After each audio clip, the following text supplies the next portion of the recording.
ਆਊਜ਼ ਬਿੱਲਾਹਿ ਮਿਨਸ਼-ਸ਼ੈਤਾਨਿਰ-ਰਜੀਮ ਬਿਸਮਿल्लाह-रहमान-रहीम। मेरे वेखण ते सुनन वाले दोस्तां वीरान मेरी तरफों अस्सलाम वालेकुम। मैं तुहाडा वीर अमानत अली ते तुसीं वेंदे पे हो साडा यूट्यूब चैनल अमानत लाइफ स्टॉक सेंटर। दोस्तों अज तुहाडी खिदमत च नवीं वीडियो दे नाल हाज़िर होया। अज मैं घर दे विच जनाब प्रैक्टिकल तरीके दे नाल गुड़ दी शीरा राब बनाउण लगा सी अपने जानवरां वास्ते, ते मैं आख्या चलो दोस्तां दे नाल भी शेयर करने आ। दोस्तों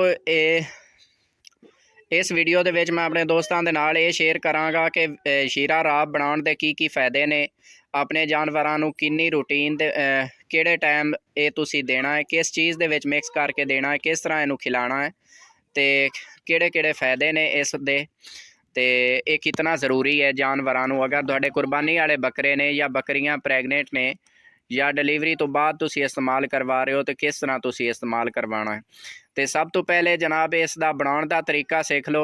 दोस्तों शीरा राब बनाउण दा सब तो आसान तरीका घर दे विच तुसीं अगर बाज़ार दा नहीं लैना, शीरा राब घर बना रहे हो, तो जनाब इस तरीके नाल बनाना है कि तुसीं 1 किलो गुड़ लै लेना है। अगर 1 किलो दे गुड़ दे विच तुसीं शीरा राब बना रहे हो, 1 किलो गुड़ नूं अच्छी तरह पीस के ते उहदे विच जनाब 1 किलो पानी ऐड कर लेना है। जिन्नी मिकदार दोस्तों तुसीं गुड़ दी रखनी है उन्नी मिकदार तुसीं पानी उहदे विच ऐड कर लेना। अगर तुसीं 5 किलो गुड़ नूं शीरा राब बना रहे हो तो तुसीं 5 किलो जिहड़ा पानी उहदे विच ऐड कर देना है, ते उहनूं जनाब अच्छी तरह तुसां 5 तो 10 मिनट पकाना है। जिस वक्त आ दोस्तों हल्की आंच दे उत्ते मैं पका रहा, तो अच्छी तरह वेख सकते हो आ बर्तन दे विच जनाब मैं गुड़ ऐड किया पीस के, ते उहदे विच 4 kg मैं शीरा बना रहा, 4 kg मैं पानी पाया, तो 4 kg गुड़ मिक्स करके बर्तन दे विच पा दिता है। तो जनाब इस नूं जानवरां दे विच बहुत ज़्यादा इस्तेमाल करवाउण दे फायदे ने। जिस तरह जानवर तुहाडा खून की कमज़ोरी हो जाती है जानवर नूं, ते उस नूं भी बहाल कराने वास्ते बहुत अच्छी चीज़ है दोस्तों।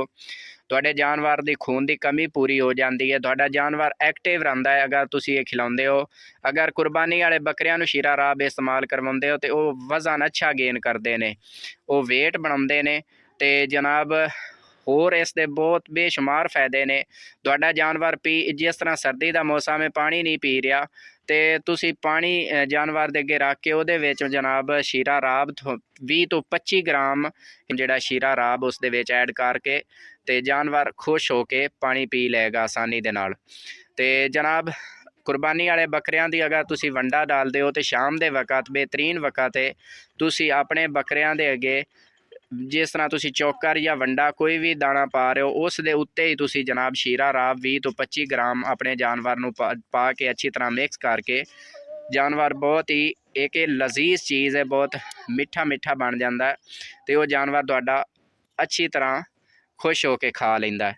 तो जनाब तुहाडा जानवर बिल्कुल आसानी दे नाल खुश हो के वो पानी पी लेगा, या अपन वंडे दे विच तुसीं ऐड करदे हो तो वह वंडा भी आसानी दे नाल खा जाएगा, क्योंकि ये बहुत मिठा हुंदा है। इहदे विच कुदरती शुगर हुंदी है दोस्तों। तो तुसीं चीनी दा शीरा नहीं बनाना, तुसीं गुड़ दा शीरा बनाना है, क्योंकि चीनी दे शीरा दा इन्ना फ़ायदा नहीं होएगा जिन्ना गुड़ दा शीरा बना के तुसीं इस्तेमाल करोगे उसका फ़ायदा होएगा तुहाडे जानवरां दे विच। ते जनाब अज दी वीडियो इन्नी, मिलदे हां अगली वीडियो दे विच, तब तक दिओ इजाज़त अपने वीर नूं। अल्लाह हाफिज़ जी, रब राखा।